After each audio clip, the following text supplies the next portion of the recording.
Hey everyone, Tony George, West Coast Conference action. St. Mary's Gonzaga, a tournament that I went to last night in person. We're going to talk about that and talk about some leans. And if you want to stick around after that, a small rant about the NFL and the gambling issue with Calvin Ridley. And then what we got going on the website today. Let's get after it. First of all, some leans. And bear in mind, these are leans. These are free leans. These are not games you all stick in a parlay. They're not games that if I catch some of you that are interested in these, and then I have a lean on them, it might help you go one way or the other. They're small leans. They're free picks. So let's not slam me all over Twitter. By the way, on Twitter, I'm like 35 guys shy of getting to 8,000 followers. At T George Sports. Thousands of you are watching these every day. Come give me some love. I'm giving you love. Come on, brothers and sisters. At T George Sports. Thumbs up, follow. Let's go. All right. These are some games we passed on. Wagner Bryant under 149.5. In the NHL, give me the Flyers over my Las Vegas Knights tonight, plus 150. Worth the stretch for a small wager. Louisville, minus 120 on the money line versus GT. Texas San Antonio, money line over Southern Miss. Those are four that we passed on today. Getting to this game tonight, and I tweeted this out last night. And to say I'm pissed off and a little bitter against Gonzaga, a little bit, because I had them yesterday as my only play. 24-point lead with 7 minutes left and went into complete brain fart mode. Poorly coached, fused overrated coach. This is not the number one team in the country. They're laying 13 tonight against St. Mary's in a championship basketball game. A team that just beat them and held them to 57 points. A team they beat by 16 at home. On the road, they lost by 10. Look at the last 5 game stats. Tell me where they should be favored 16 in this game, or 13 in this game. I'll pull them up for you. Scoring 68 points a game is St. Mary's, 78 for Gonzaga. They ought to be their number one offense in the country. We'll talk about that in a minute. St. Mary's one of the best defensive teams in the country, allowing 59 a game their last 5 versus 69 for Gonzaga. St. Mary's, 2% less from field goal percentage overall. Equal 3-point percentage. Both of them shoot around 80% in free throws. Rebounds, pretty even. 13. You think Gonzaga's the number one team in the country? You can beat up on weak sisters. Put Kansas in there on the West Coast. Put Kentucky. Put Duke in there. Put Arizona in there.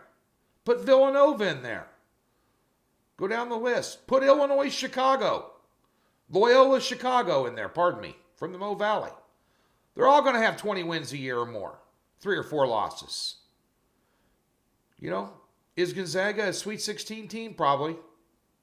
They an Elite 8 team? Maybe. Are they a Final Four team? No. Not in my opinion. Not what I saw last night. San Francisco's a mediocre basketball team. They say they're going to be a tournament team. All right, they're going to go out in the first round, whoever they play. All right. Half-court defense, stymied them. Full-court press, stymied them. Got down there, wide open shots, never took them. Blew a 24-point lead. And if they were playing a Kansas or a Duke or a Kentucky in the final minute 30 of that game, when San Francisco was launching all these threes and missing them badly because they're not that great of a team, the big boys, the elites of college basketball, would have beat them.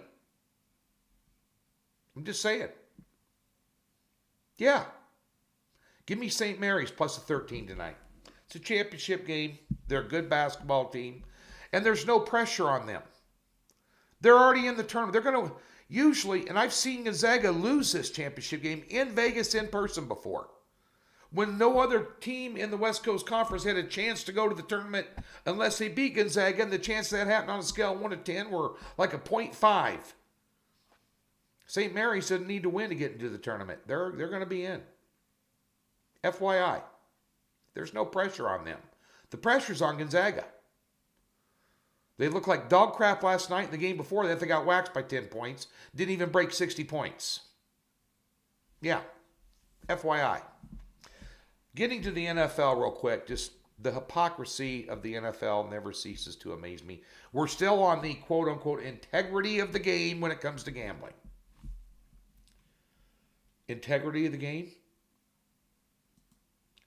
Well, I'm going to call you out, Roger Goodell. Ray Rice beats up his fiance, gets suspended 2 games. They finally blackball him, but he got suspended 2 games for that. Greg Hardy beat up his girlfriend, suspended 4 games. Adrian Peterson, felony child abuse. Hello? 6 games. Ezekiel Elliott beating around on women, 6 games. Josh Gordon smoking weed, 6 seasons. What? Calvin Ridley using FanDuel when he's not on an active roster, betting a parlay where he put his Falcons in there for $1,500. Suspended 17 games, cost him $11 million. Sports betting. I've been talking about sports betting on the radio since 1999 with my own show. National on Sirius, SB Nation Radio, Yahoo Sports Radio.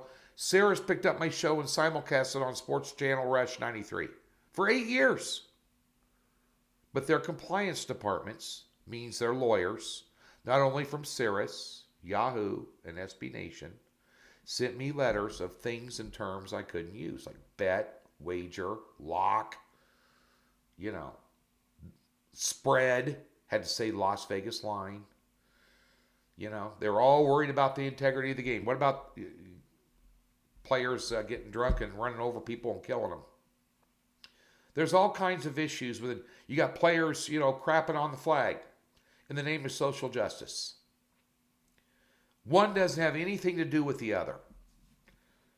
Are there social justice issues in this country for minorities? You bet your ass there is. Do you use a corporate platform on somebody else's dime to make a statement? No. It costs the NFL a lot of viewers. All of a sudden, sports betting starts becoming legal in more states in Nevada, and every third commercial on an NFL game is a betting commercial. They'll take the money. They'll take the ratings. They'll take the viewers. $2 billion bet on one single game. That's your GDP of some small countries. They'll take it. But they make this political stance against Calvin, who bet $1,500 on two different parlay tickets, five or 8 teamers, which tells you how stupid he is. But $1,500 to a guy making $11 million like me and you, trying to put a quarter in a vending machine and it doesn't go in the slot and it falls and rolls in underneath the machine. Like, don't worry about it. Here, give me another one. Didn't mean, and he wasn't betting against his own team. Does he deserve some sort of a suspension as a wrist slap to kind of send a message to the league? Hey, don't be betting on football during football season. Yeah, 4 games, a season, $11 million. When you're promoting gambling as a corporate entity is the height of hypocrisy. That being said, leave your comments below. That being said, today on the website, triple header, college basketball, 9-unit card. NBA, 4-unit best bet. NHL, 4-unit best bet. DocSports.com. There's a free $60 in the link in the description below.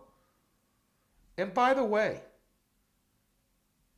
a ton of free information over there about these conference tournaments, written up picks on almost every game, videos from other handicappers, odd scores, matchup programs, all for your benefit to help you make better decisions and win money. Get over to Docs and check it out. Have a great Tuesday.